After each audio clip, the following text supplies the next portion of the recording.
দেখেন এটা কিসের মতো লাগতেছে বলেন তো, কমেন্ট করে জানান যে এটা কি, এটাই খাওয়া যায় নাকি মাখা যায়, তো এটা কমেন্ট করে অবশ্যই জানাবেন।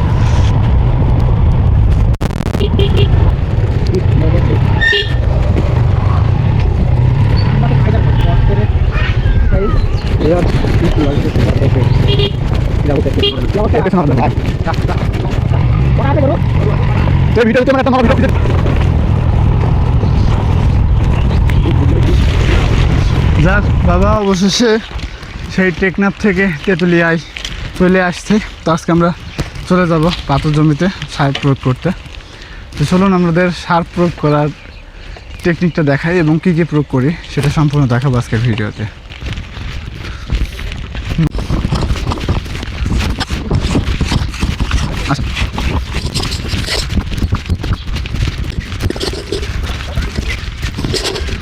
ঠিক আছে,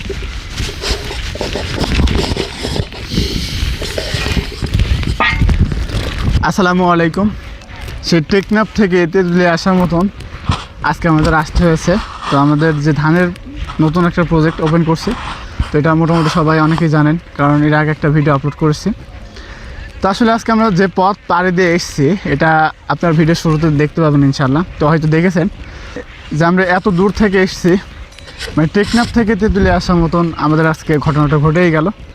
তো আমাদের শুরু থেকে অবশ্য দেখছেন, মানে ভিডিও শুরুতে অবশ্য আমরা যে আসছি কত দূর থেকে সেটা ভিডিও শুরুতেই শিরোনাম হিসেবে দেওয়া হবে, সেটা অবশ্য দেখছেন অবশ্যই। তো আমরা যে টেকনাফ থেকে তেঁতুলিয়া আসতেছি, মানে এটা একটা বিরাট একটা ঘটনা। তো আমাদের যে প্রজেক্ট আছে ধানের প্রজেক্ট, এটা হচ্ছে সেই আরেক জায়গায়, এবং আমাদের যেখানে পাথর দিয়েছে আমরা এটা হচ্ছে আরেক জায়গায়, মানে এটা অনেক দূরে আর কি। তো আমাদের গ্রাম থেকে আমাদের পাশের গ্রামে, তো এই গ্রাম পার হয়ে আসতে হয়েছে আজকে আমাদের এই পাথর প্রজেক্টে। তো এখানে আমরা আজকে সার প্রয়োগ করবো ইনশাআল্লাহ।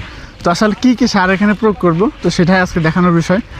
তো অনেকে ভাবতে পারেন যে প্রথম শিরোনামটা দেখে অনেকে ভাবতে পারেন যে অনেক কিছু হয়তো হতে পারে। তো আজকের ট্রিপ থাকবে একটাই, যে আমরা সার কী কী ছিটাচ্ছি এবং এটা সম্পূর্ণ কীভাবে ছত্রাক মুক্ত পাথর তৈরি করা যায়, উৎপাদন করা যায়, তো সেটা নিয়ে থাকবে আজকের ভিডিও। চলুন আমরা মূলত, হ্যাঁ এটা আসলে এই কালারটা আসার কারণটা কি, কাছে আসেন।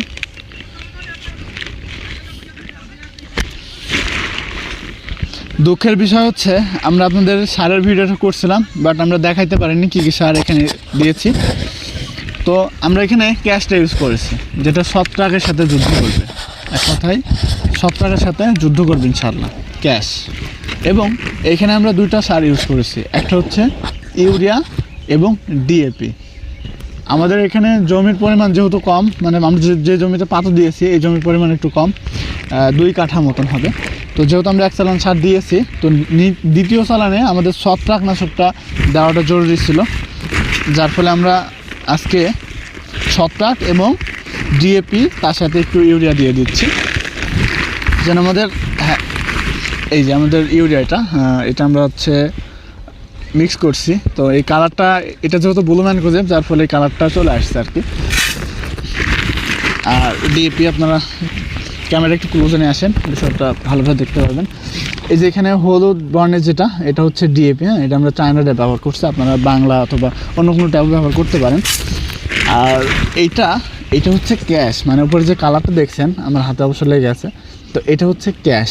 এই ক্যাশটা আমরা মূলত যারা ছত্রাকের সাথে লড়বে, তো সেই জন্য মূলত ক্যাশটা আমরা ব্যবহার করছি এখানে। তো এটা যদি আমি সম্পূর্ণ মিক্স করে নিই, এটা মাশাআল্লাহ।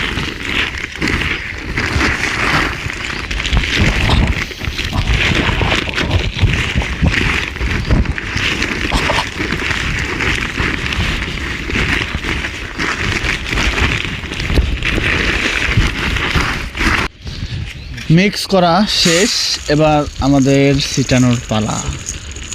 মাশাআল্লাহ, আসলে ব্লু ম্যানগ্রোভ তো এই জন্য কালারটা একটু চেঞ্জ হয়ে গেছে। তো আমাদের পাথরটা আমরা দেখাবো ইনশাআল্লাহ। এটা আমরা এখন দেখেন এটা কিসের মতো লাগতেছে বলেন তো, কমেন্ট করে জানান যে এটা কি, এটাই খাওয়া যায় নাকি মাখা যায়, তো এটা কমেন্ট করে অবশ্যই জানাবেন।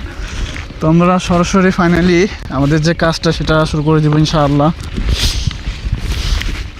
এটা হচ্ছে আমাদের সেই ধানের প্রজেক্ট আর কি। এইটার জন্য মূলত ওই টেকনাফ থেকে তেঁতুলিয়া আসার মতন আজকে ঘটনা ঘটেই গেল।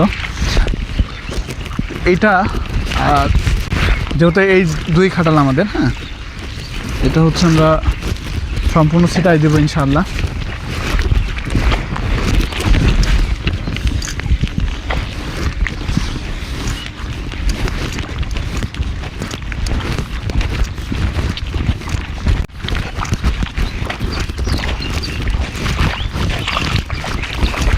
ও নো,